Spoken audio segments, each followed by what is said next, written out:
Okay, let's get right into it. Think about this. If your parents were raising you a few decades ago, they probably had one single book on their shelf, Dr. Spock's Guide to Childcare. That was pretty much it. But if you walk into a bookstore today, whoa, you are hit with a tidal wave of parenting books. How to raise an eco-friendly kid, a gluten-free kid, a bilingual kid, even if you only speak one language yourself. It's just a lot. And that's exactly what it feels like, right? This quote just nails it. All those colorful, well-meaning books, when you see them all together, they don't really feel like help. They feel like this giant monument to our shared anxiety. It's a collective panic that's turned one of the most natural things in the world into something that feels really, really complicated. So this brings us to the big question we're tackling in this explainer. How did we get here? I mean, humans have been raising kids for thousands and thousands of years, long before parenting blogs or scientific studies. So why does it feel like for so many of us today that modern parenthood is a full-blown crisis?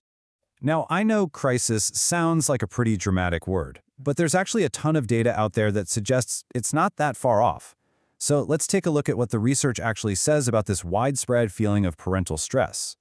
And you know what? This isn't some new, trendy complaint. Believe it or not, sociologists were already writing about parenthood as crisis all the way back in 1957. And in all the decades since then, study after study has shown the same clear pattern. Parents tend to report more stress and lower satisfaction in their marriage than people who don't have kids. Okay, now this is where things get really wild. A researcher named Matthew Killingsworth tracks people's happiness in real time, and he found that people are happiest when they're with their friends. Makes sense. Then their spouse, but all the way down at the bottom are their own children. In fact, people reported being about as happy with their kids as they were with strangers. Just let that sink in for a second. It's a shocking finding, but it points to something absolutely crucial. The problem isn't the kids themselves. Something about the job of being a parent has fundamentally changed.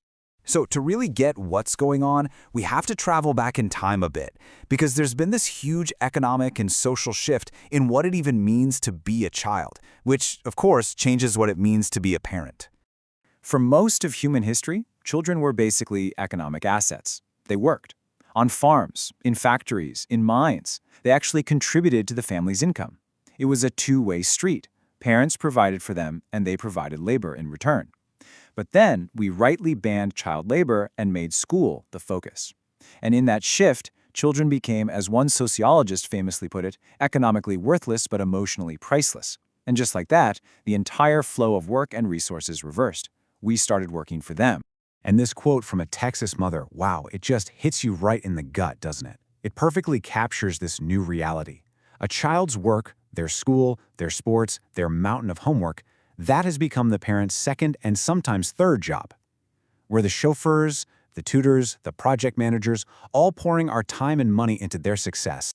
And if that huge economic shift wasn't enough, it's happening at the same time as these massive changes in society. Most mothers work outside the home now. The old traditional roles for husbands and wives, mothers and fathers, they just don't fit anymore. So we're all just kind of making it up as we go along, parenting without a clear script. And when you look at the numbers, you see just how confusing it is. Even though men are doing way more childcare than ever before in history, mothers are still doing twice as much. They're also much more likely to be multitasking, cooking while helping with homework. Meanwhile, one UCLA study found that the most common family arrangement in a typical home was dad in a room by himself. This lack of a clear script, it just breeds tension. And this classic line from Irma Bombeck, she wrote it decades ago, but it still rings so true for so many moms today. It's funny because it's true, right? It's just a perfect, humorous way to capture that relentless 24/7 feeling of the job that's still there, even as we're all trying to figure out how to be more equal partners. So we're basically left to figure all of this out on our own. In a lot of other countries, the state steps in with support, but in the US, there's very little. Think about this number, 8. That's how many countries in the entire world have no national paid maternity leave policy. And yep, the US is on that very short list, right alongside Papua New Guinea. But in all of this confusion and chaos, there is one thing, one single goal that pretty much every modern parent agrees on. But here's the twist. As good as it sounds, it might actually be a trap that's making everything worse. All I want is for my children to be happy. You've heard it a million times. Maybe you've said it yourself. It's the one mantra we never ever question. It doesn't matter if you're a strict tiger mom or a free-range hippie mom. In this age where our kids are emotionally priceless, their happiness has become our #1 job. We're the custodians of their self-esteem. But here's the problem with that. Happiness isn't like riding a bike. There's no instruction manual for it. It's not a skill you can teach. It's a byproduct of other things, like feeling accomplished or feeling loved or doing good for someone else. So trying to directly engineer happiness is this frustrating, impossible goal. And it puts this immense, unfair pressure on us as parents, and honestly, an even more unfair burden on our kids. And if you want a perfect example of just how strange this gets, look no further than Sesame Street. I'm not kidding. If you buy the DVDs of the original episodes today, they come with a warning label saying the content might not be suitable for kids. And why? A producer explained that a character like Oscar the Grouch, being grumpy in his trash can, would probably never be invented today because he's too depressive.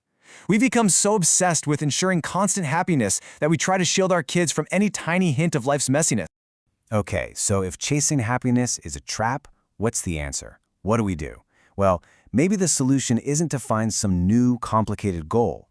Maybe it's to go back to a much older and much more virtuous one. When Jennifer Sr., the writer whose work this is all based on, held her newborn son for the first time, this is what she whispered to him. "I will try so hard not to hurt you." It's like a parental Hippocratic oath. And it's a much more realistic and maybe a much more powerful goal than guaranteeing happiness. It accepts that we're going to make mistakes, and it focuses on the most fundamental act of care. So, what if we stopped trying to improvise all the time and just followed the oldest, most time-tested scripts in the book? The goals our grandparents probably had. We can focus on teaching our kids about decency and kindness, instilling a solid work ethic, and just showing them that they are deeply loved. That means less time managing their feelings and more time modeling good behavior, giving them real responsibilities, and just being present. These are real, tangible things we can actually do. And that leaves us with this final thought. What if we just shifted our focus?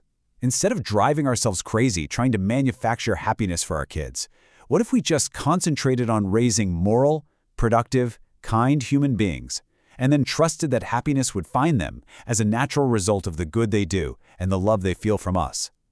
Maybe, just maybe, by doing that, both our kids and we as parents would end up being a whole lot better off.